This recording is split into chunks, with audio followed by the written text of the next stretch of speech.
Hello, everybody. This is Fun Police, and I am back for the second guide that is going to cover the factions of the Boshin War. Previously, we took a look at the Tokugawa Shogunate, a melee-based faction, and now we move on to the Imperial Court, which is arguably a much more well-rounded faction, although it still has some quirks to it. The best way I could describe the Imperial Court is a faction that is an amalgamation of the European nations. It has a lot of good perks within it. Various shock units, it has shock, efficiency, range drill, and a variety of other high quality perks that makes it quite good at ranged combat. However, they're scattered among their units, and in general, their units are always a bit worse than their European counterparts, which makes them overall a bit on the interesting side, requiring you to use either numbers or careful combinations of these different infantry in order to be effective. They're a nation that can rely a lot on a bit of a combined arms approach, requiring you to utilize multiple infantry types to make sure you don't get outclassed by any of the European nations that can match you pound for pound. If you enjoyed today's video and guide, make sure to like and subscribe, as there will be more Fire Maneuver content, including guides for all of the base game nations alongside the American Civil War nations, coming in the near future.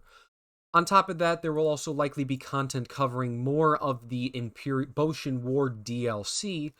But with that said, let's go ahead and jump into the early period where we'll talk about all the units and then some builds that the Imperial Court can do.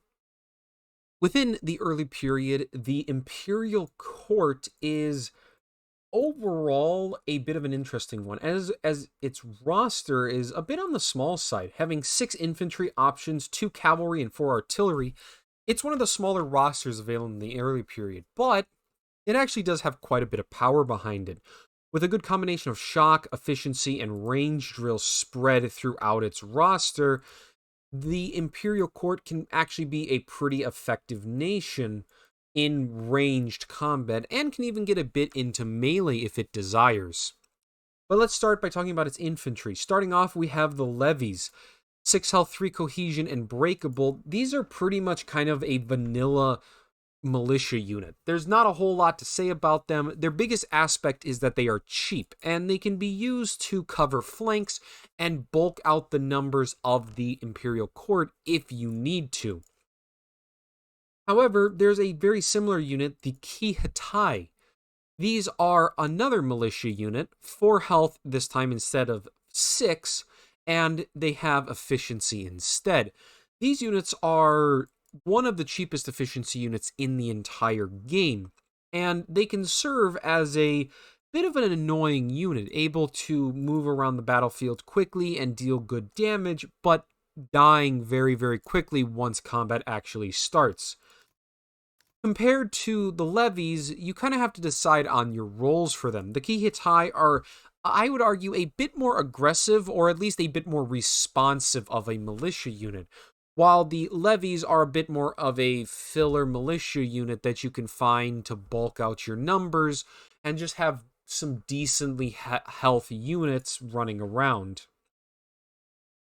They both do have their purposes in the Imperial Court's roster by just, again, giving you kind of numbers and having low cost options. But then we get into sort of the main infantry, and that starts with the domain infantry. 4 health, 4 cohesion, they have shock and disorganized. This is your primary melee infantry, and shock does serve quite well as a unit. These guys are the only melee unit in the basic infantry roster. But shock is a powerful trait, and it is nice as an option that you have something to get up close and personal with if you really need it. These guys do that quite well and are decently costed and decently statted. You also have the Choshu infantry, probably one of the foundational units for the faction. They are 4 health, 4 cohesion, efficiency infantry. There's really not a lot of strings attached to this unit. It's just an efficient infantry that can work quite well. They're similar to something like Prussian line infantry, being able to maneuver. Now, they don't have breech loaders like other efficient options in the early period, but they do have the ability to equip rifles, or can even just use smoothbores and get up in your face very aggressively. But they're overall very solid and well-rounded. The other option is the Satsuma infantry, which has the same health of 4 health and 4 cohesion, but has range drill. This makes them probably the best shooting infantry available to the Imperial Court in the early period, and makes them overall very capable. Equipped with rifles, they are essentially just British line infantry with a little less health, but that can be very powerful, especially if you're backing it up with stuff like efficiency infantry or shock infantry. Then the final unit in the infantry tab are the Patriots, essentially sort of your skirmishing unit. They have skirmishing, rugged, and disorganized, and 4 health and 2 cohesion. They have a low cost and serve as the rugged unit for this faction, but they do suffer a bit from being overall quite squishy. You're mainly going to use these guys if you need if you need a rugged unit, but otherwise it might be better to look towards something like the levies if you're looking for filler units. The cavalry, you really only have 2 options, starting out with the domain cavalry. It is one of the few options for melee drill, 4 health, 3 cohesion, then melee drill and disorganized. It is the only light cavalry available in the early period, and they're decent at melee.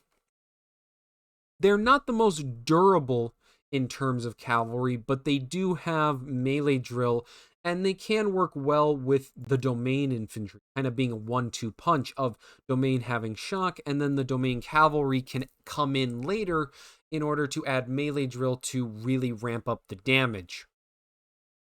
It can be an effective 1-2 punch, and it's, again, the only option if you want light cavalry. The other option is mounted samurai.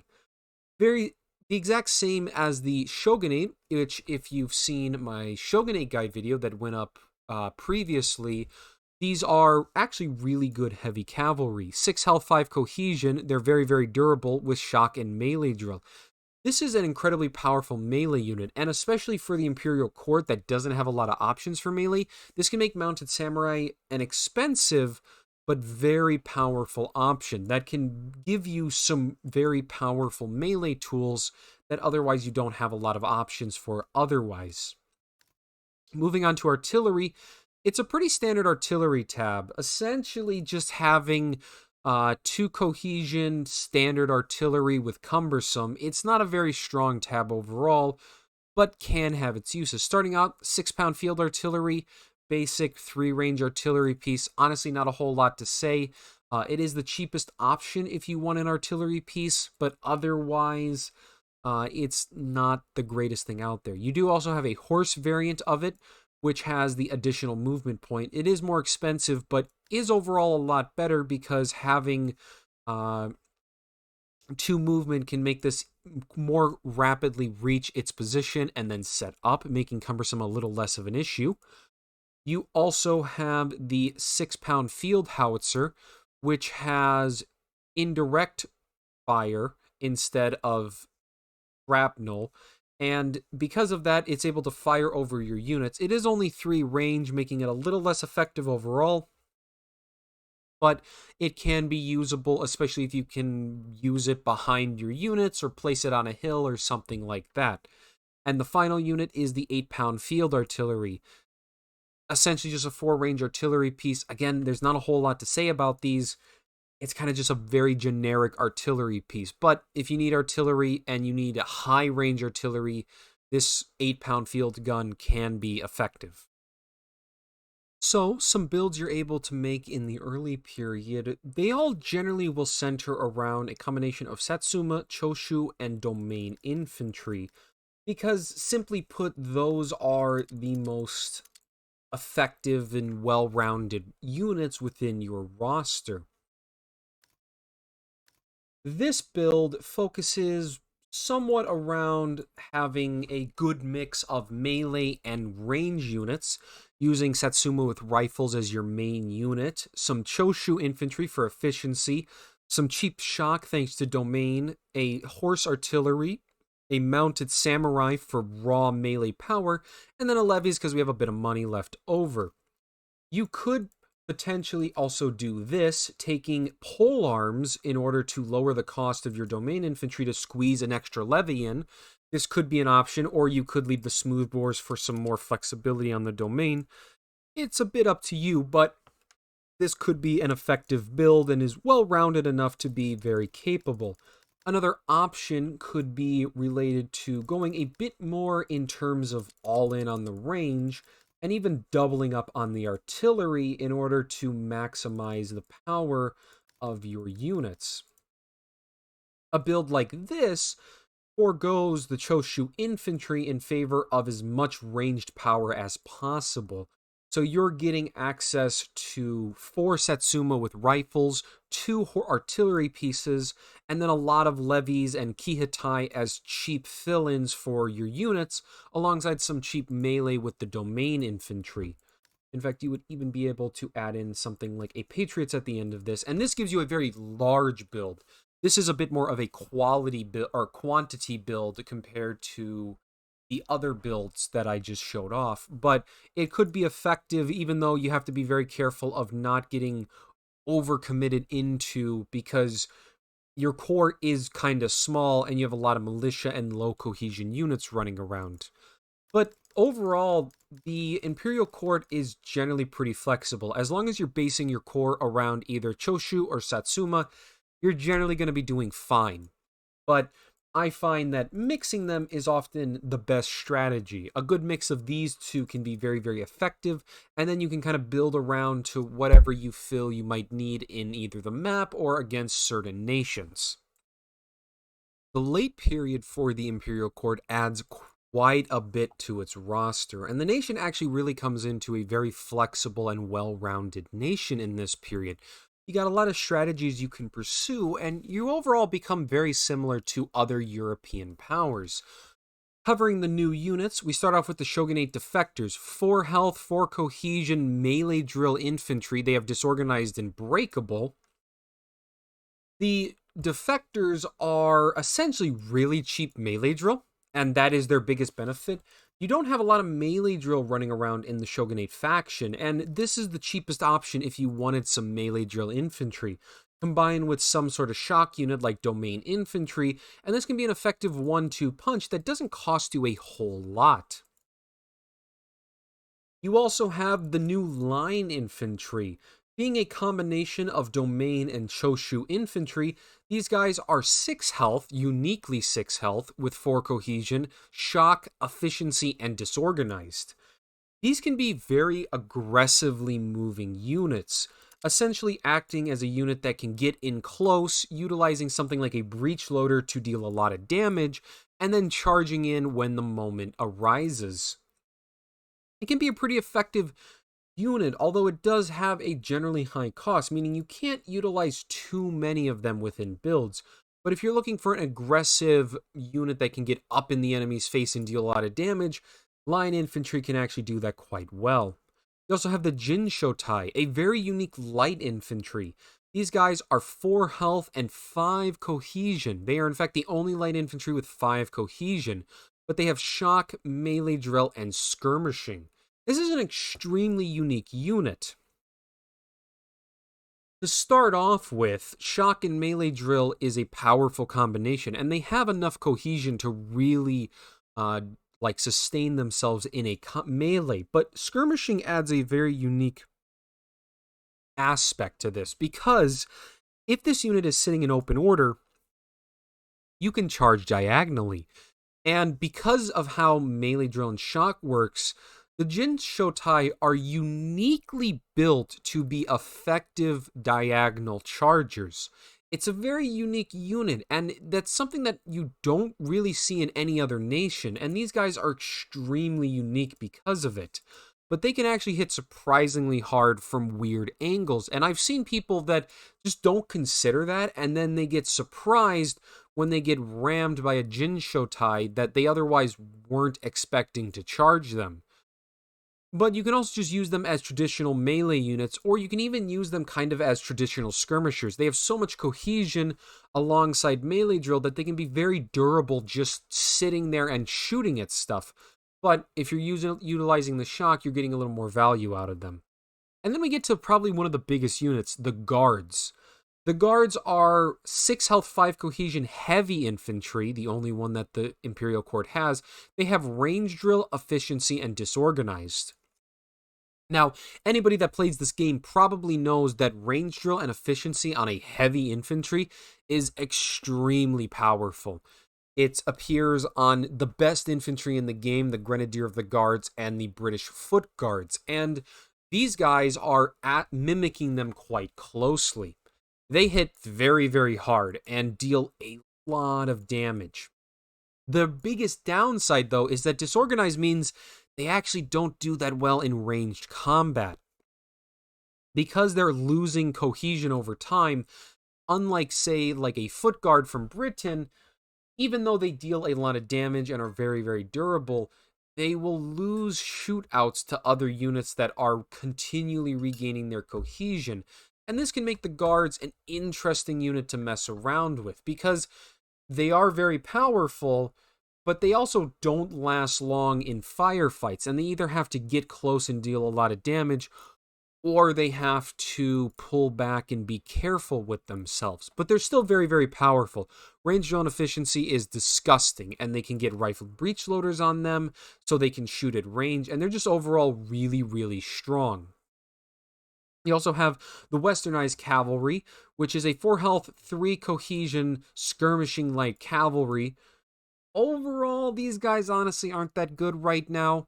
They're pretty lacking. If you're looking for something cheap to throw at the enemy, I guess, but honestly, like, they're the same cost as Domain Cavalry, but I would say Domain is better because they're at least good in melee. Westernized are, I think, kind of underwhelming right now. Maybe they'll receive some changes in the future. If they got something like efficiency on them, I think they would be great at running around and jumping off their horses and shooting at stuff. But at the moment this video is being recorded, this is not a great unit. But if they get, say, efficiency or something like better stats, maybe they could be utilized. Then we get Guard Cavalry. The Guard Cavalry are 4 health, 4 cohesion, heavy cavalry. They have melee drill and efficiency. They're very similar to something like the Mounted Samurai, but I would say they're definitely more intended for shooting. The biggest benefit is that efficiency allows them to dismount the instant they run into range, and on top of that, they also have melee drill, meaning that when dismounted, they're pretty durable against charges, or they can just charge themselves by mounting up into, say, line and charging an enemy that gets close. They're overall a decent option if you're kind of looking for a flexible unit. Although Mounted Samurai are better in pure melee, the Guard Cavalry can carry double duty and kind of do a variety of roles if you need to in a generally cost-effective way. And the final unit you have is the 12-pound Armstrong, a modern artillery piece. It has cumbersome and then breech loading on it and has 5 range. Very, very expensive, but this gives the Imperial Court uniquely long-range capabilities, and it can be very, very powerful, as artillery with such high range is quite dangerous. And this helps to give them a very similar feel to a lot of European nations that also are sporting modern artillery. In terms of building with the Imperial Court in the late period, you actually have quite a bit of options. There's a lot of diversity, and you can build it in a number of ways.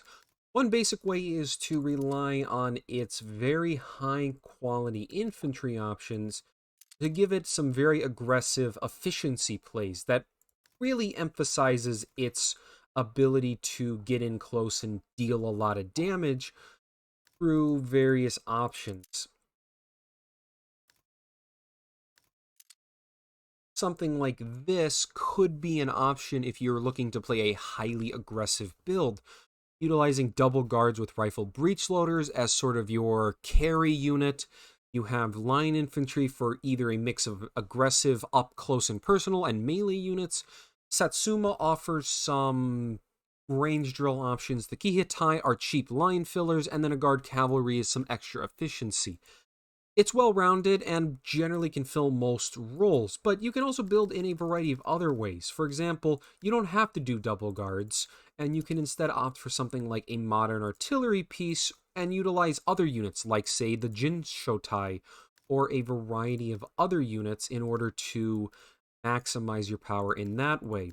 You can definitely go a bit more quantity with various units, such as utilizing levies and other things in order to fill your roster out. This build is a bit more numbers based, and you have a lot of levies to protect your modern gun while still having good efficiency and range drill to make use of.